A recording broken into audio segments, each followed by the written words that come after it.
That sounds like short for heavy boy. Are you serious? Wait a minute, I just realized you're not the high school protege like before. Now you're just some guy from TAMUK. I mean, that's what you are, isn't it? You're just a piano player from Chester. Let's ask her. So let's see how many. We are the minority, and she's absolutely right. Point. In this situation. Natalie, is this a random event? What?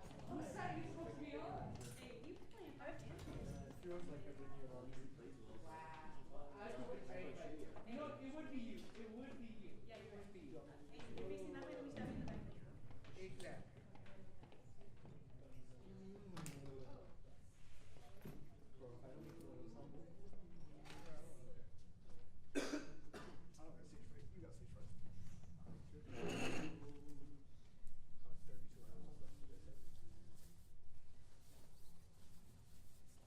I know why she says heaven. Like short for heaven.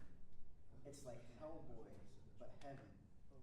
But I don't know. Because she's like, because your name's Damon, but so it's not demon, so it's like heaven. so it's like That's Hellboy, but reasonable. not Hellboy. Yeah, she's like, your name's Damon, so it's not demon, so she's like heaven. You're heaven. And I was like, I know what you're saying. That's not that Carol said. I know it is. I'm choosing. Just let it, Yeah. just let it happen. Pulitzer Prize. Dude, even your blog class is color coded to your outfit right now. It's true You are poetry. You should know this. Dude, it's You are just, all you're the the jazz stuff one. the background, dude. You, well, wait a minute, hold on. You're in. That's not what I meant. Yeah, man. Wow, that's messed up. Good evening, ladies and gentlemen, and welcome to tonight's presentation. As a courtesy to the presenter and those around you, we ask you please comply with the following. We ask you to please silence your electronic devices, as there should not be any talking, texting, or flash photography during the recital. If you need to leave, please do so by, obviously. Ladies and gentlemen, we now ask you please remove, you don't need to do all that, just pay attention to the recital. Yes, King.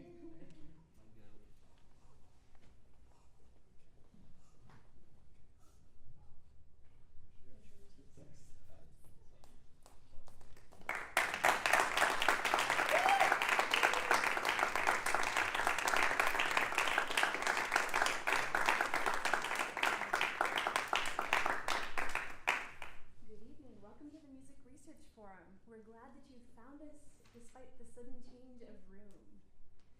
Our presenter today is Dr. Theresa Chen. Dr. Chen is a keyboardist, composer, arranger, and pedagogue. She currently serves as an assistant professor of jazz studies at Texas A&M University-Kingsville. She holds a DMA and MM in jazz performance from Eastman School of Music. Her research interests include women jazz instrumentalists, historical improvisation, jazz in Asia, pedagogical methods in jazz and commercial music, and jazz applied in Christian liturgies. Her writing can also be found in Jazz Education and Research and Practice, 2023 and 2025. She released her first jazz album, Whispering to God, in 2022. She shared the stage with notable jazz musicians such as Gary Smulian, Diego Rivera, Ingrid Jensen, Dave Liebman, Bria Skonberg, Boris Kozlov, Allison Miller, Chen Liu, Will Lyle, Jerry Gibbs, and Scott Winholt. She frequently appeared in the Texas Jazz Festival, South Texas Jazz Festival, Rochester International Jazz Festival, WGMC Jazz 90.1 radio station, KEDT radio station, Civic Morning Musicals, Syracuse Opera, WCNY Symphoria, and many other prominent jazz venues in Taiwan, Central New York, and the Central and South Texas area. Her presentation tonight is entitled Three Strikes as Well, Asia, Women, and Jazz. Please join me in welcoming Dr. Chen. Hello everybody, how's everybody doing tonight? Tonight I'm not going to play any tune, but today I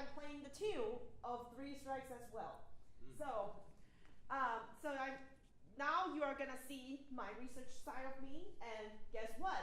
This article is out. You can find the whole article on the website of Journal of Jazz Studies. It can be found in the special issue of Jazz and Gender, Volume 2, and my article is listed in one of the 3 articles on the website. So now let's talk about this. So I would like to briefly talk about the backstories of this research. So when I was in middle school, high school period, I was a classical major.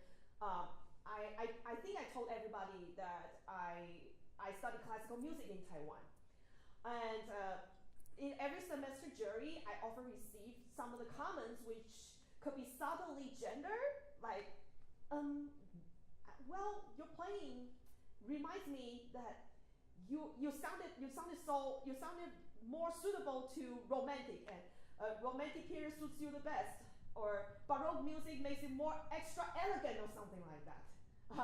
So at that time I was very ignorant about those comments until later in the years when I was a grad school, and I realized all these comments were just subtly implemented that I should be the one belonging to such a music that sounds more like a feminine characteristic. That's the motivation number 1 for writing this article. Oh, and the second story behind it, it was around 2015. I was applying for a DMA and preparing for a research paper, and my then professor Darius Cherfiko suggested me to work on the musical style of Mary McParland, who is a very wonderful pianist and a radio host. We will talk about Mary McParland because this is a really important starting point that made me compose this article. I found out though when researching on Mary McParland, I was browsing the catalog of the discography of women in jazz. Of course, it was outdated at that time. I found Toshiko Akiyoshi, who is a very, very outstanding women big band composer, was the only Asian appearing on the catalog. That also got me. And the last story was back in Taiwan. I was playing the jam session. I was playing over the tune called Willow Whip for Me, which happened to be composed by a women composer named Anne Ronell. And after I finished the performance, and there's a dude came to me and said, "You know what? It always sounded the best when women musicians play the ballads." How would you feel about that? It's not fair, right? So these 3 backstories made me write this article. So I just talked about Mary McParland, right? So there was a comment written by Leonard Feather, which you can see on the picture, top left corner. In the 1950s Downbeat magazine, he made a comment about McParland, which stated that, quote, "From the standpoint of a Frenchman, Mary McParland might very easily be voted the musician we'd least like to accept as a jazz artist. She's English, white, and a girl, 3 hopeless strikes against her from the Gallic angle," end quote. So I found this comment. I read the context after that quote. He was trying to sound affirmative near the end of the article, noting that how rare it was to see a female musician leading a small group, especially a trio. That at that time, Mary McParland was just starting herself as a leading musician. But the comment was still problematic, and that kind of comment still kind of reflected that the challenges that international musicians kind of face, being a non-black, non-white, being a jazz musician, and being a female. So those are called the 3 strikes: gender, racial, and musical. Big 3 strikes. So I took that as a starting point, I was trying to simulate the reaction that McFarland herself and Monica Herzig in response to those comments, and she was trying for Herzig, her reaction after reflecting herself upon being a white musician, being an Austrian, and as a female and a jazz musician, and she was trying to become more active in advocate of jazz girls stage, so that she will be able to teaching the following generations to overcome their obstacles, pave a path to their careers, and get their voices heard. But what about in the case of Asian American Pacific Islanders musicians? So here are the 3 questions that I am trying to answer for my research. First, how did the researchers and writers define 3 strikes in the context of jazz and gender? How have 3 strikes influenced AAPI women jazz musicians' lives? And lastly, how do AAPI women jazz musicians manage the 3 strikes to advance their careers? And to answer those questions, my methods are, I will try to define the definition of AAPI female jazz musician in the context of the research by looking at comparing some definition from sociology scholars and music scholars as well, and just trying to figure out the context in order to solidify my argument, and those arguments will be further supported by a series of semi-structured interviews with 11 AAPI women and non-binary jazz musicians. So those are big two methods. So here comes the first part of it. So I'm coming up with my own definition of AAPI and Asian American jazz. So first definition I drew from was from the sociology worker named Lina Y.S. Fong. So she defined a group Asian American women as, quote, a group of immigrant women and their female descendants in America whose ancestry originates from Asia and the Eastern Pacific. So in her definition, it only talks about the groups who obtained U.S. citizenship through immigration with their local offspring. So in my research, my interviewees include those with and without the U.S. citizenship. So that's why if you notice on my AAPI has a parenthesis right here, because I want to make sure that my interviewees are including those with multiple backgrounds, including those with U.S. citizenship and those without the U.S. citizenship. And the second definition that I drew it from is from a drummer, from Anthony Brown. He was giving a definition of Asian American jazz. He said, quote, music played by Asian Americans reflecting the Asian American experience involving traditional Asian instruments as well as conventional approaches to those instruments and rooted in the struggles for Asian American empowerment and identity. So I will try to take part of the definition from Anthony Brown, but all of my interviewees in this project, they do not necessarily play all traditional instruments in Asian countries. However, in their music, it definitely has some Asian influences as well as the connotation of empowerment, just to show their identity. So that's kind of how I come up with their definition, just to stay closer to the identity of my 11 interviewees, which we will unveil more a little bit later. Okay, then the next scholar that I looked at is Kevin Fayette. He is a scholar who is still teaching in Columbia University. So he wrote 2 articles. One article is called "Silence But Not Silent: Asian American Jazz," He brought up several concepts that kind of interested me the most. So there are 3 points though that kind of imply the 3 strikes, but he did not mention any terms about 3 strikes. However, model minority, that's the term he brought up. So let me explain what a model minority myth is.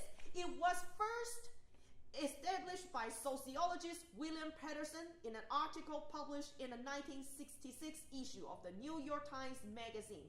And that article argues that AAPIs were able to achieve a high socioeconomic status through hard work and by following a set of cultural values that prioritize discipline, work ethic, and compliance to social hierarchy. And in the context of music, model minority status risks erasure through assimilation and results in further stereotyping. Fayette included the term model minority myth in the context of jazz because of the myth. The result caused both male and female AAPI musicians not being considered real jazz artists by both white and black people due to the 3 reasons, quote, related stereotypes that are nerdy and or non-creative. Second, not being the right race for a jazz musician. And third, the false belief in better socio-economic mobility for AAPI musicians. Regarding especially the second and the third point, Fayette he did not explain further about this point of how characteristics of AAPI musicians associated with playing real jazz, but other scholarship kind of help infer that the socially embarrassing quality could relate to body movement. Even though Fayette himself did not really talk about it, but someone also somewhat support Fayette's point. Theo Cataforis performing the avant-garde groove Devil and the Whiteness of the New Ways. That's the name of the article. He talked about how dance movements relate to the body, music, and cultural context. So we probably know when it comes to jazz, we just cannot help but dance. But when Asian American people when they play jazz, some other people around them will kind of see them as you're not interesting to play with because you're not groovy enough. And that also leads to another big strike, which is authenticity complex, which means you are not the right person to play jazz. You should be the person playing jazz who should be either white or a black. That's what he meant. Yeah. So we will talk about the authenticity complex when we get to the interview part. So anyway, even though Fayette's research was not strong in his arguments regarding the Asian Americans' characteristic and personal traits, but at least he kind of recognized the strikes that we will talk about more, which is in racial and musical strikes that Asian American women musicians they face a lot. So here comes the interview. So I designed those questions by just listing a series of questions. By just talking about cultural upbringing and their family backgrounds and their musical educations, their performing experiences, all kinds of them. So among those 11 interviewees that I have, I include women and non-binary musicians from Gen X to Gen Z, different generation, 5 countries, including Taiwan, Japan, the Philippines, Vietnam, and Korea. And 10 of them are active performers in New York City, and only 1 person who is gigging a lot in Oklahoma, and those people are a mixture of U.S. citizens and expatriates, which we abbreviated as expats. Some people immigrating to the country without holding the citizenship. So that's why we call them expats. So when coming up with the questions, I kind of expected a wide variety of thoughts, perspectives, and experiences. Depending on each interviewee's story, my questions sometimes would expand beyond those in the protocol, which you can see in this table right here. Here are my 3 findings. Even though those questions can cross over to which means in the answering process, their story can include not just more than one strike. It's difficult to design such a question without mentioning one another. So they just talk about they have faced some challenges regarding their race, regarding their gender, all together. But based on what I analyzed after all those transcripts, I found there are 3 big elements that cause the strikes. First is cultural upbringing, music education, and finally, and the biggest one, authenticity complex.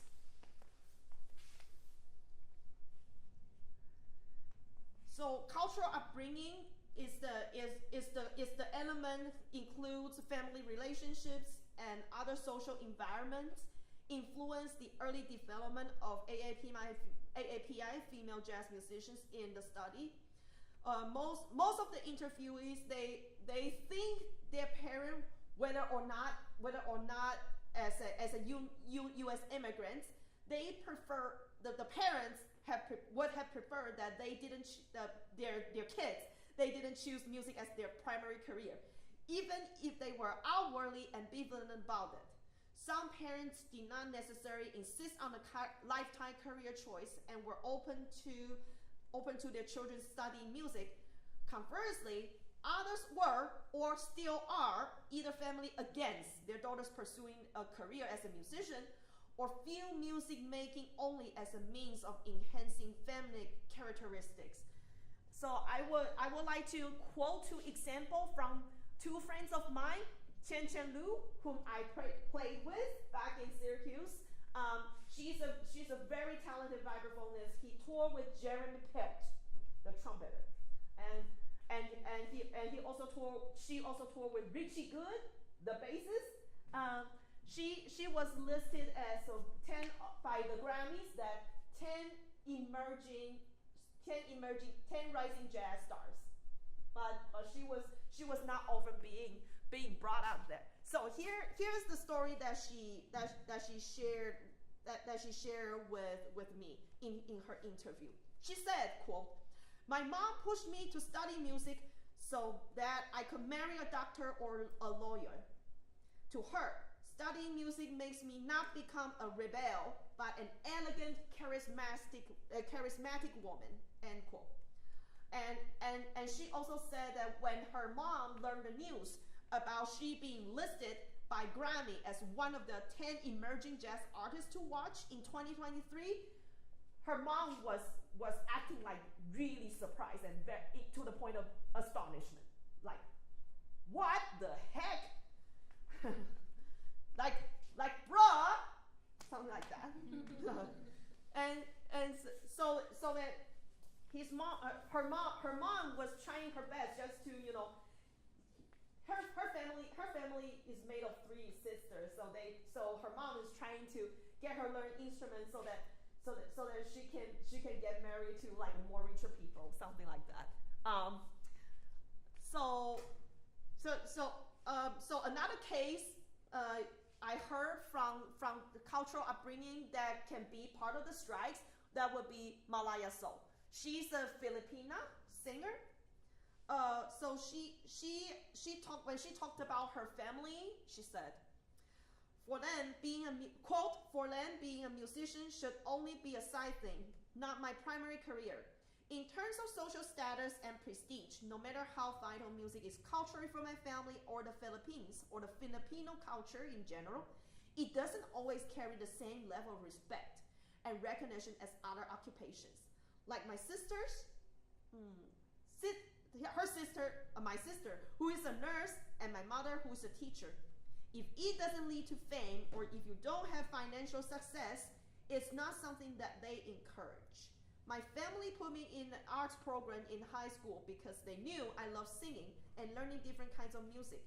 But when I was in college, they firmly imposed that I go into the medical field in nursing. As an Asian person, you have to follow your grandma. You cannot just be like, oh no, I'm not going to do that. So I did it anyway. I deal with hospitals and stuff like that, but secretly, I was gigging around in Manila. I even flew to Hong Kong on the weekends to accept gigs. They didn't know because I didn't return to Zambales, which is one city in the Philippines. Yeah, so, and I think, and she further talked about how their family reacted when they saw her on stage singing the jazz standards. They were all like similar reaction as Chen Lu's mom, like, how could you sing such a music like that?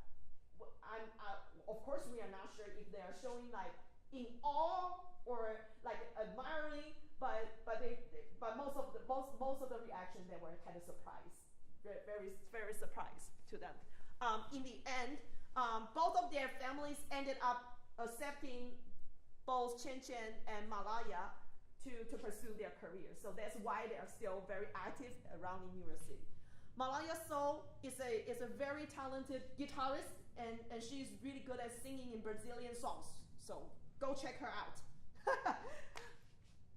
So second part that makes the strike, which is mostly musical strike, because in the cultural upbringing, we talk about mostly gender and race strike, but music education is more of the musical strike. Most of the interviewees I chatted with, they grew up in the musical environments that emphasized classical music. Back at that time, there were no jazz education in those countries, and because of the resource and they lack jazz role models to follow upon, and this is how they kind of encounter the challenge when they first started their career. Despite these challenges, most interviewees, especially those who did not grow up in the US, they expressed their curiosity, and even they had a strong interest when they first encountered jazz at a young age. So there are two examples that I would like to cite are Tomoko Ono, the pianist, and Ray Wang Bowen on bass. So Ray Wang is a bassist who is active in Oklahoma, whereas Tomoko Ono, who is the pianist, who is now playing in Diva Jazz Orchestra. Anyone heard of Diva Jazz Orchestra? Yeah! Still, people know it. It's an all-female orchestra, and she's the house pianist. So we should all be proud of that fact. So let's start with Tomoko's story. So she recalled, quote, "I used to be a fan of British rock and play a guitar for a while. The chords sounded so good that I was trying to figure out without knowing their structures, since I could not access and study chord charts then," end quote. So later, Tomoko Ono, she worked in the Yamaha company for a while and graduated, developed an interest in theory and jazz piano. And then her curiosity even grew further after taking more lessons privately, and she at that time she had one thought that was she realized, quote, "To get the answers quickly, the only way was to go to the U.S. and attend jazz schools there." So those statements kind of resonated with me when I was making my notes, because that was also the same reason that I had curiosity. So that's why I came to the U.S. Regarding the role models, the presence of the role models, Japan was a little bit, in a lucky situation, because Toshiko Akiyoshi, the big band composer that I just talked about. She was the big deal at that time, early in the 50s, because of her legacy. It made the jazz musicians of the later generation, especially the female jazz musicians, wanted to pursue jazz in the U.S. They all fled to the U.S. So it was Toshiko Akiyoshi's legacy kind of motivated her to pursue a career as a jazz musician. That's the strike, though, to her it might not be so large of an impact, but it was more of the positive force that drove her to go to the U.S. and study jazz. So in Taiwan it's a different situation. So the Taiwan just had the jazz scene only began to flourish before and after World War II, because of the classical music program. It was much of a bigger thing to raise the basis. The ability to study jazz posed a more significant challenge for female musicians. She just like me, as a classical musician, one challenge she encountered, that when she was given the charts, she shared with me that by comparing, playing in the orchestral bass versus playing the jazz bass.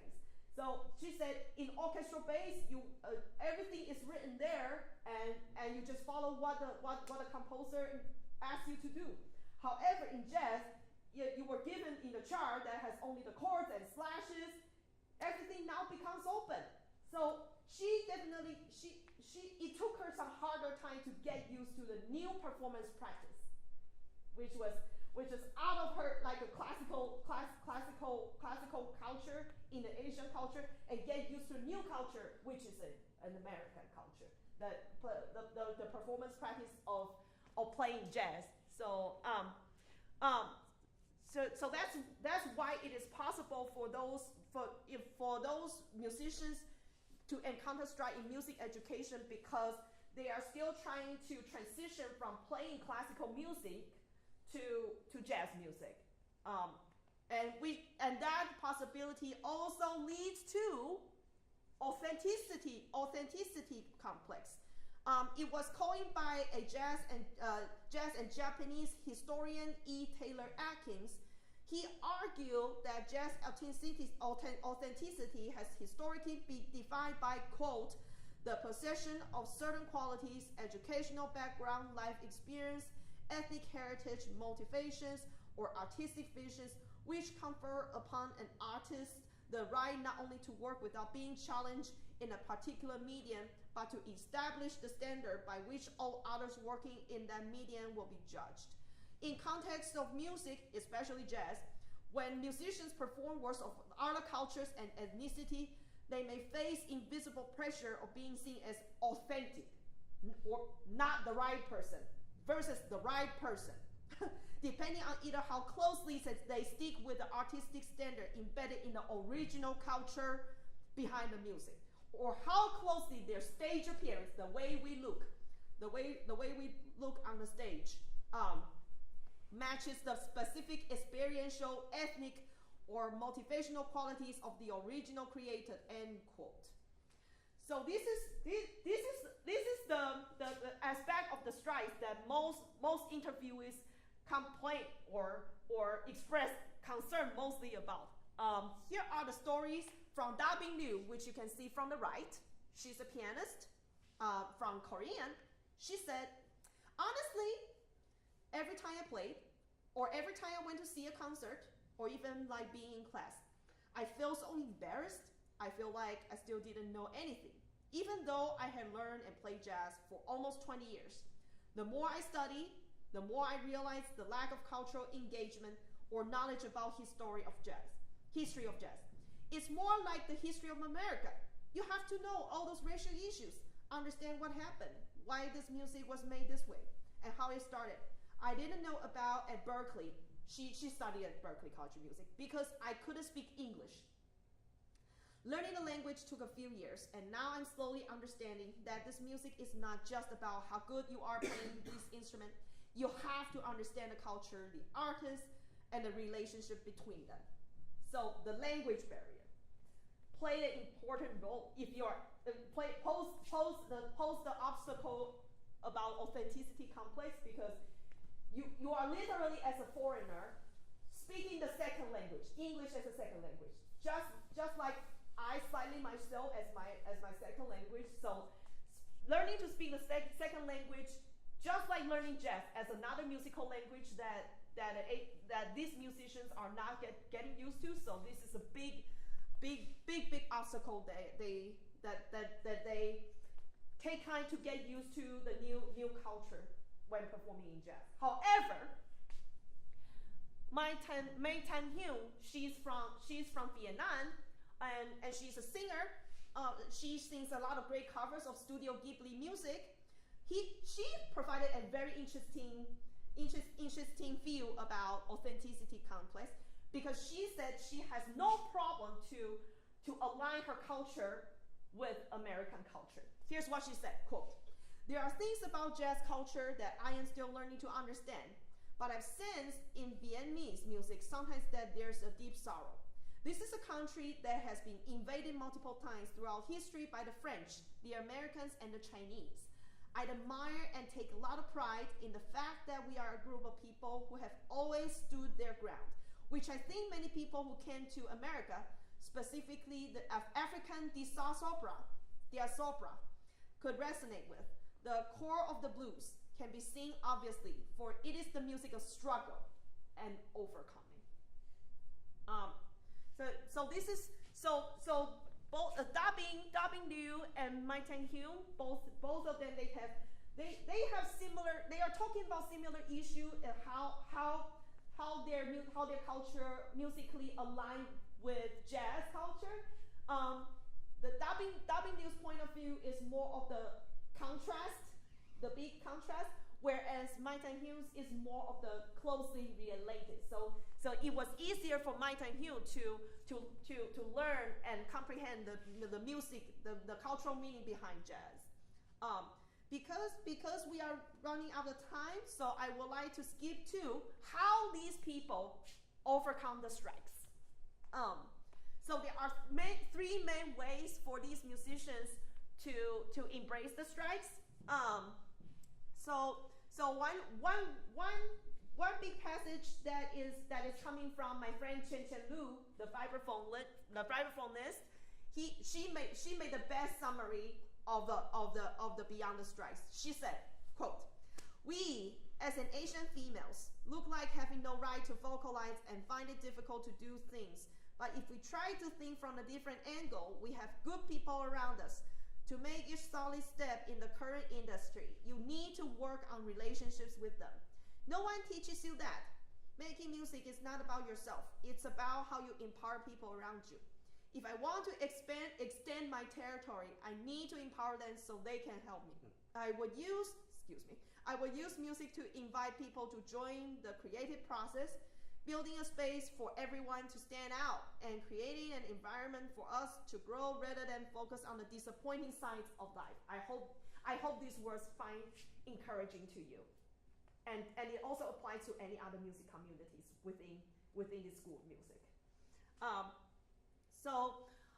There are some of the great examples from the interviewees just to embrace their identities and just to spread out the culture with their pride. So one example that Ray Wang, the bassist that we just talked about before, what she did was if somebody during the gigs just approach her and say something that is unintentional but sounded really gender and racially biased, and so she educated that on the spot by asking them, "How many female bassists do you know? Check them out. How many female horn players do you know? Check them out. How many female trombonists do you know? Check them out." So that's it. So that's what she did, is just educating the audience on the spot.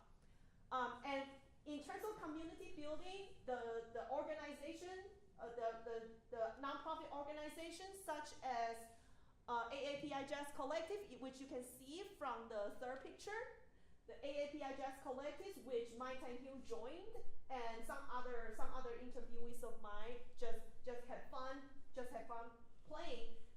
All they do is just to perform arrangements of Asian pop music and some of the film music, including Studio Ghibli covers.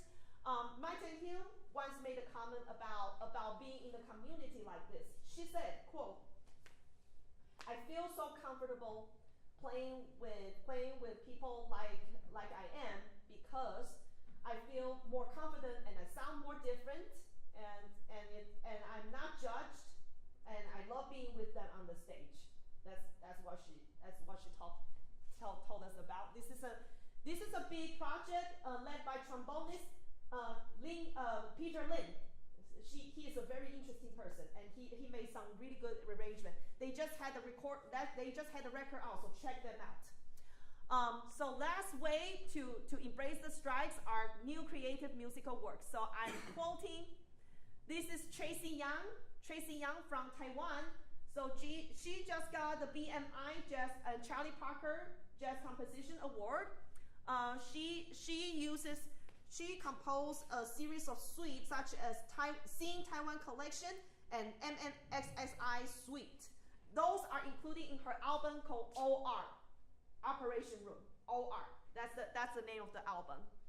So she reflected her identity by showing her concern during the pandemic period.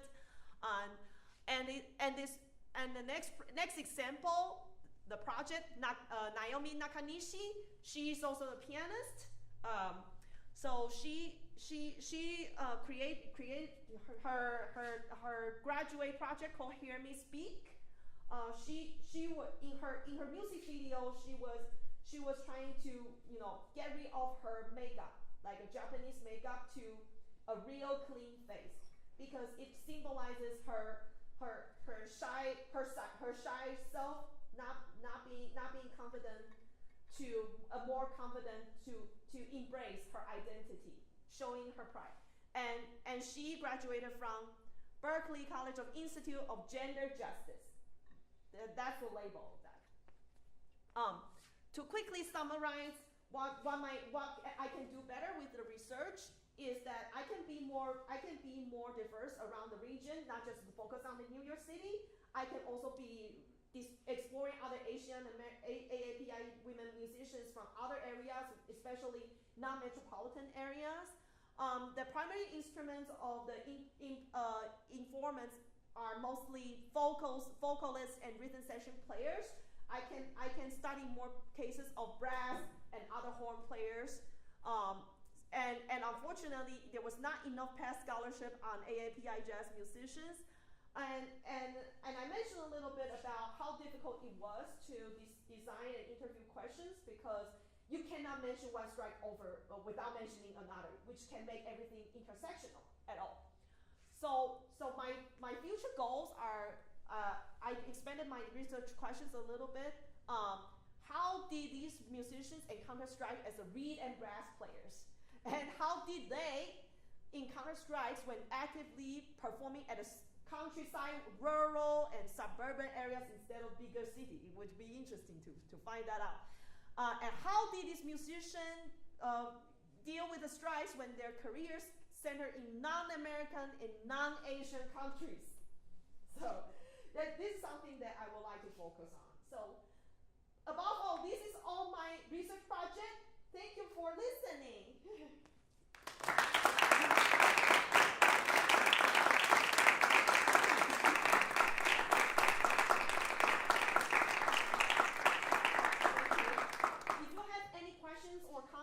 Curiosity, feel free to reach out. And we do have some time for questions for Dr. Chen.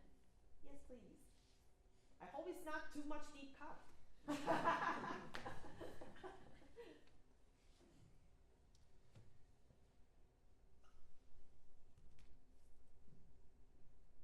have one to start. Yes, Dr. Ripley. So Dr. Chen, you mentioned that a lot of these musicians that you interviewed had moved to the U.S. for more educational opportunities. Have any of them expressed interest in either returning to their countries of origin or in reaching out to people who are there to see if they can improve the possibilities for aspiring jazz musicians there? Most of them are staying because they were here mostly for studying jazz, but after they graduated, they are still trying their best to stay because because they love the environment. But it is still probably a challenge for them because most of them that I know of are not having citizenship, so they are still struggling maintaining their visas. Yeah, one interesting though thing. One time I was hanging out with some of them when the first time they reunited. The first topic of the conversation was always, "Hey, did you get your visa? Did you prepare all the documents?" Yeah. So they're staying there. Yes. What region of America do most of them go to? What? Where would they move to first? I think majority of them they focus on the metropolitan areas where has the majority of the Asian popularity, including New York City, Chicago, of course in California because in LA and San Fran it has a large population of Asian people, as well as some places in Houston and Dallas as well. Yeah, but it'll be interesting for me to see if any musicians coming from Houston and Dallas, which are not often discovered a lot. So thank you for bringing that up.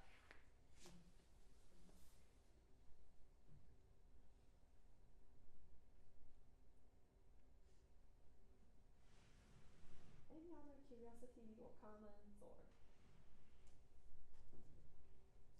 Could you possibly elaborate a little more on the section that you skipped over for the sake of time? Yes. It sounded really interesting. Okay, the authenticity complex. I'm just afraid of if this part takes too long. Other challenges of the authenticity complex is when the musician during the gigs, they often face some comments from the audience who are mostly ignorant about the facts. They often misrecognize the players as a stage crew or somebody's girlfriend or something like that. And there are some of the nasty comments that I've heard from Malaya when we talked about that before, was that leave the samba to the Brazilian and leave the salsa to the Afro-Cuban people. Those are very nasty. But that's the only comments during the performance occasion that authenticity complex may happen. And another example of authenticity is whether you are playing with musicians of an ethnicity or the same ethnicity. So that was actually part of my interview question. I asked them, what's the difference between playing with all Asian group versus all American group, whatever races. Mai Tang-Hugh, the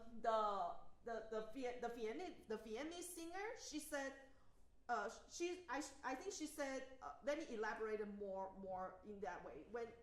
When I started playing with more Asian musicians, I noticed that nervous started to go away. About a year ago, when I started playing with AAPI Jazz Collective, my scene began to sound very different from I used to be. And if I made a mistake, they didn't point it out. They just allow me to sound more confident every single time. And Naomi Nakanishi, I already pointed out, the composer of Hear Me Speak. She also said about being in the group with non-Asian musicians. She said, quote, when being in the bands that are primarily white and male, I feel invisible, not being included in the hang and often judged whether or not I play authentically. Not offending the owners of this cultural genre, I needed to prove myself to deserve better respect, treatment, and recognition in the circle. such pressure creates a lot of burnout for me. So I'm just quickly pointing out the authenticity complex. It's a big deal because it can happen in many occasions, especially during the performance, coming from the players and coming from the audience. So that teaches us a lesson that music is for everybody. So please do not judge other people because they play those music of certain culture out of their love. So don't use this way to judge people. That's the lesson we learned from authenticity complex. Any other questions for Dr. Chen? I hope it's not too deep cut. This was great. Thank you so much. Let's thank Dr. Chen again. Thank you.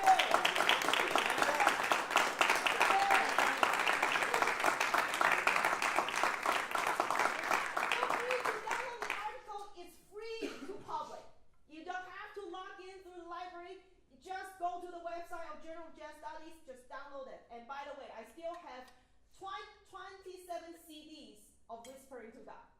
If those who are interested, let me know, DM me, and we can make it happen. Thank you. Thank you very much. Thank you. Have a great rest of your evening. Thank you. Yes, sir.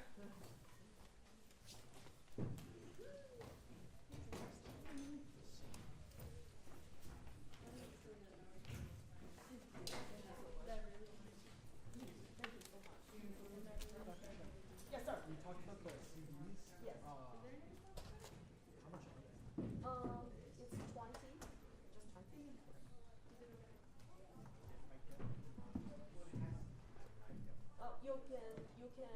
You can message me via Instagram. Okay. Yeah, you can. I'm easy to reach out to you. Okay. Thank you. No problem. Yes, sir. Yeah, man. Head boy. Thank you, head boy. I hope you know some of the musicians. Yeah. Oh man, they sound so killer. They're really good. All the horns that are on that. Thank you. Something that amazing. Tanya Dari. I love Tanya Dari. I don't know if she's still playing, but she's a lead trumpet. Yeah. She's so awesome. But yeah, I was just gonna say, like, there was Theresa, and it really inspired me. Like, there's no chance that I would really love to do this in Central America and Latin America, those kinds of artists as well. Then the mission is yours. Yeah. Thank Yeah, you, go Dr. for it. Yeah, if you need help with the research method, let me know. Of course. Now you see my nerdy side of me. It's important. It's important to. Yeah, I mostly wrote articles about jazz pedagogy, but this is one of the rare ones I've been thinking about pondering for several years. It has been like accumulating much more and more and more. Ask the question. I'm excited to Ask you a que- I want to hear it. I want to hear the answer. Come on.